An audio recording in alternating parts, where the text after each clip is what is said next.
So, dann, hallo Leute, Apokalypse und Channel powered by Temple Priest. Ich bin der Patrick, wir sind mal wieder dabei. In letzter Zeit habe ich aus zeitlichen Gründen mit den Videos leider nicht mehr up to date sein können. Aber ich schaue jetzt an, na gut, Weihnachtszeit ist wieder ein bisschen stressig, ich schaue mal, was sich ausgeht. Auf jeden Fall, was ich dort sagen wollte, leider die Details vom vorletzten Krieg gegen Menangakala oder wie die heißen. War eigentlich ein Experiment vom Splinter, weil er schauen wollte, wer on ist und wer nicht. Haben eigentlich mit einer Niederlage gerechnet, aber zum Schluss auf einmal ist schap gegangen. Ich glaube, also über die Nacht irgendwann wir haben 19 gehabt, die 42. Also das war wirklich die Aufholjagd des Jahres. Also da haben wir Gas gegeben. Es war Wahnsinn. Schon, dass ich da nichts mehr sagen kann. Aber der letzte Clankrieg war auch sehr interessant gegen so einen iranischen Clan. Da haben wir jetzt an 28, 27 gewonnen, das war auch Wahnsinn. Und so, schauen wir uns mal eine Karte ansehen.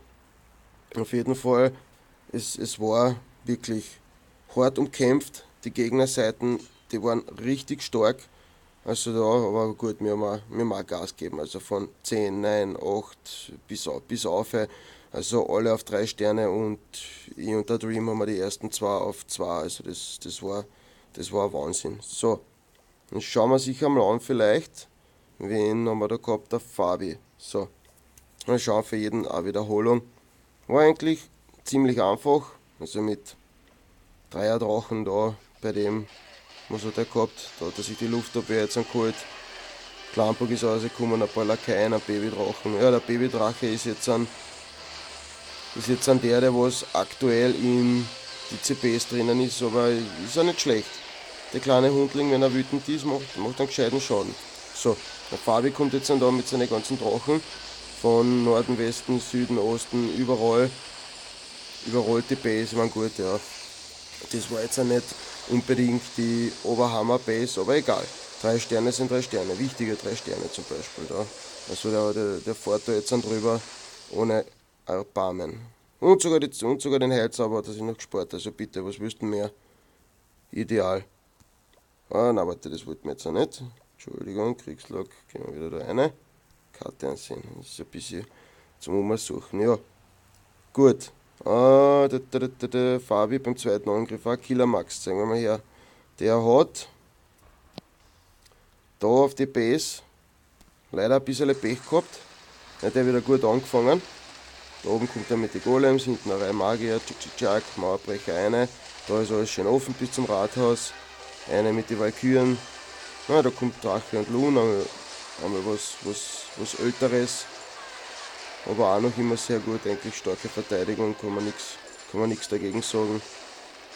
Ja, die Truppen haben einen schönen Job gemacht, aber da in der Mitte war nachher das Problem, dass sie nicht runtergekommen sind. Und die Valkyren, ja, sind ziemlich schnell Meier gegangen, wie man sieht. Und da jetzt holt er sich den zweiten Stern. War im Allgemeinen eher ein guter Angriff. So halt ein bisschen Pech dabei, das was wir meistens haben. Also, ja, na, da wird jetzt nur noch auf den Golem gefetzt. Der probiert da durchkommen, dauert halt ewig lang. Ja, Doppelriss und Bommelbam, das war's. Mit den Bogies noch ein paar Prozente holen. Da unten ein bisschen. Ja, mit 60% ist er ausgestiegen. Also es war im Allgemeinen ein sehr guter Angriff. Den zweiten, den bei ihm, beim Killer Max, sage ich den zweiten nachher, er ist Nummer 8 auf die Nummer 5. Also unser Killer Max, der getraut sich was. Also die Base, jetzt sind zwar keine X-Bögen und auch, aber stark. Also Rathaus 8 gegen 9, hat schon gepasst. Da kommt er jetzt an ideal wieder mit die Golem rein. Klamper kommt raus, Babydrache Loons, so. Ja, die können natürlich gescheit nerven und die Loons, wenn sie abstürzen, machen ja auch den Schaden. Ja, mit dem Erdbeben ist halt ein bisschen ein Nachteil, dass man ja, 2 große Zauber, also vier Erdbeben ist die Mauer weg, aber es fallen halt 2 große Zauber. Aber gut, man kann ja das immer optimieren und ein bisschen ja, probieren und studieren halt. Also er macht das ja ziemlich gescheit. Da fährt mit den ganzen Valkyren einer, wie man sieht. Hat halt noch die Ansa-Valkyren, aber das ist wurscht. Sie denken nicht schlecht und geben Gas. Und da jetzt noch gehabt, dass dann ein Speed-Zauber oder ein Wut, aber ratzfatz, da war durchgegangen. So, schauen wir da oben, geht dann noch ein bisschen was weiter. 48, ja, holt sich auf so ein Base als Rathaus 8er 2 Sterne, also wirklich Respekt, Killer Max. Du bist vom Angreifen her, bist du schon richtig gut unterwegs. Dann noch zum Schluss ein paar Prozente holen, aber zeitlich mal vorbei. So, schöner Angriff von ihm, ja. Was können wir noch jetzt sagen? So, was haben wir da gehabt? Dann Samuel, die 6 auf die 6 mit 2 Sterne. Die Jessica auf 3 Sterne, das werden wir nochmal schauen. Schauen wir nochmal an, wie er da vorgegangen ist. Er hat 2 Golem, 20 Magier, 4 Hexen. So, kommt von der Seite mit den Golem, zack, Hexen hinterher. Baby Dragon auch. Und jetzt mit urviel Magier, also ja, Magier und Wut, die fetzen natürlich durch, also da brauchen wir nichts diskutieren. Jetzt sind da den Speed in die Mitte rein, da geht ratzfatz und die Base wird überrannt, also sieht man ja, da geht es nur auf Damage und Vollgas und in der Mitte schaut er das an, was da noch Truppen überlebt haben. Natürlich der Nachteil ist, wenn da jetzt irgendwo eine Riesenbombe ist, hat sich für die Magier und für die, die Hexen haben jetzt seit dem letzten Update ein bisschen mehr Trefferpunkte gekriegt. Auf das, was halt noch immer zum Schauen ist, was aber ich bei dem CK verabsäumt habe, ist die Gebäude in die Ecken. Also das mit den Bauhütten, das kann er schon fest einscheißen, weil wenn noch an die Zeit knapp wird, bis zum Arsch daheim. So, der Kofi da, die Nummer 5 auf die Nummer 7, 100%. Wiederholung 2 nehme ich mal an. So, genau auf die Nummer, was der Killer Max probiert hat. Er hat 3 Heilzauber an Wut, an Gift mit. Macht das auf normal, also nichts mit Erdbeben und Aufbrechen. So. Und da hinten auch mit den Hexen. Natürlich, wenn die Golem da in der Mauer drinnen hängen, ist das sehr ärgerlich. Also das ist ein richtiger Schatz. Was mir in letzter Zeit auffällt, dass die Leute meistens auf den Giftzauber vergessen. Das ist auch, also, ja. Da hat die verteidigende Einheit, wird da verlangsamt und finde ich nicht so schlecht. Also ab und zu vergesse ich auch auf den Giftzauber, weil in letzter Zeit schon, bumm, eine in die Riesenbombe. Aber mit dem Heilzauber noch ein paar Einheiten ausgerissen.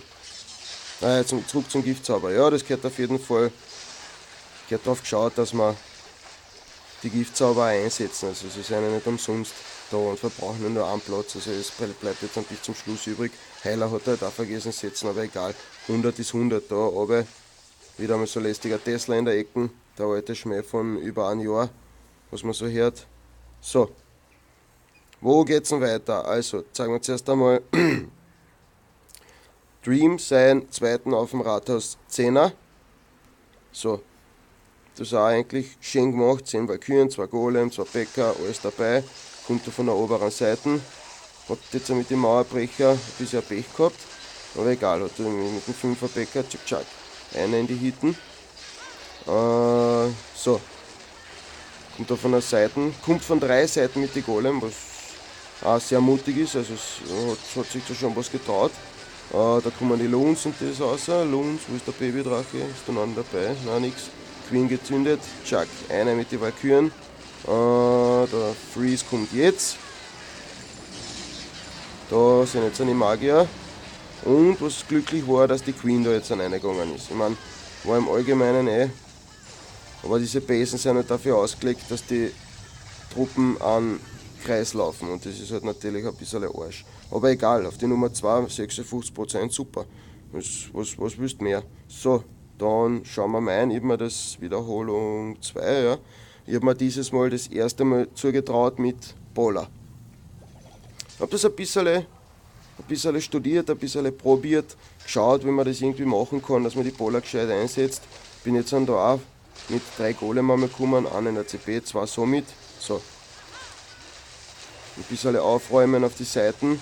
Die Golem denken, da kommt wieder Babydrache und Loons. Da Giftzauber, auf den habe ich nicht vergessen. So, jetzt kommen wir wieder mit die Polar. Polar natürlich sind auf der einen Seite ein Wahnsinn. Und man schaut sich das an, Alter, wie die da drinnen aufrahmen. Ja, sie halten halt natürlich nicht viel aus, aber die Steine was werfen und die machen schon einen Schaden. Und da habe ich auch Glück gehabt, dass die Queen da super aufs Rathaus gegangen ist. Da unten bin ich auf 50%.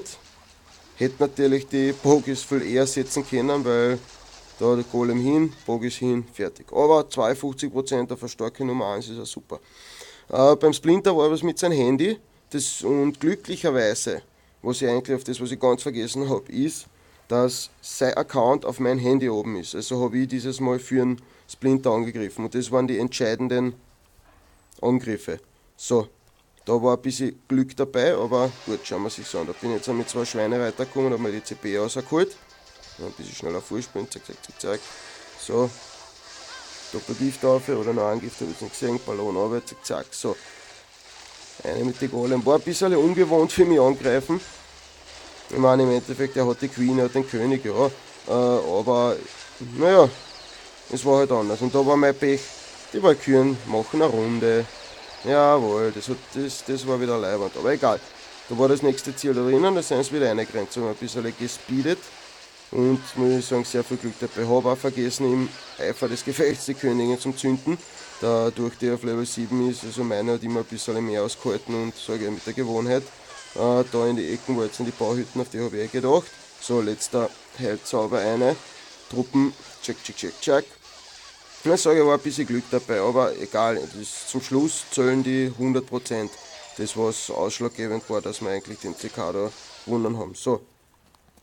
Und tun wir noch mein Team und das Wiederholung 2 und dann war es das ja. So, das war die Base, was der Killermark schon angegriffen hat. Ich bin wieder so vorgegangen mit 2 Schweinereiter, habe ich mir die Klamper geholt. Schaut euch das an, wenn der Babydrache schneller ist, was er ist, wird er geraged und ist schneller. Also so blöd ist das gar nicht. Und die Loons, ne, bumm, bumm, bumm und weg sind's. So, hab da dieses Mal noch einen Golem mitgenommen, weil ich mir gedacht habe, passt. Wir fahren mal einfach ratzfatz da durch. So, bin da mit alle Walküren rein. Schab. Die sind jetzt auch nach da oben gezogen. Da haben wir einmal den ersten Wut, Heil, Speed, Doppelriesenbaum, weil der bis hat, naja, denke ich gar nicht radiert. So, wieder ein Heil weiter. Und man sieht auch nicht die 2er Walküren. Walküren sind einfach ein Wahnsinn. Vor über einem Jahr hat noch kein Honda noch gekräht und jetzt dann auf einmal, zack, zack, zack, ist das Nonplusultra in der Angriffstechnik. So, er fährt da rein, da in der Mitte brauchen wir keinen Helm mehr, da sind nur noch die Tesla, zack, zack, zack, zack. Da habe ich auch vergessen, auf die Außengebäude in der Hektik habe ich da oben die Kobolde gesetzt. Aber egal, noch die letzten Mauerbrecher, dass wir ein Loch haben, 100%. Ja, war ein interessanter Clankrieg, also weiter so Jungs und ich schaue, dass ich jetzt demnächst wieder das Video mache vom neuen CK, bis ich zeigen, weil wir haben einen starken Gegner. Auf jeden Fall wünsche ich euch noch ein schönes Wochenende und Clash on, Leute. Ciao.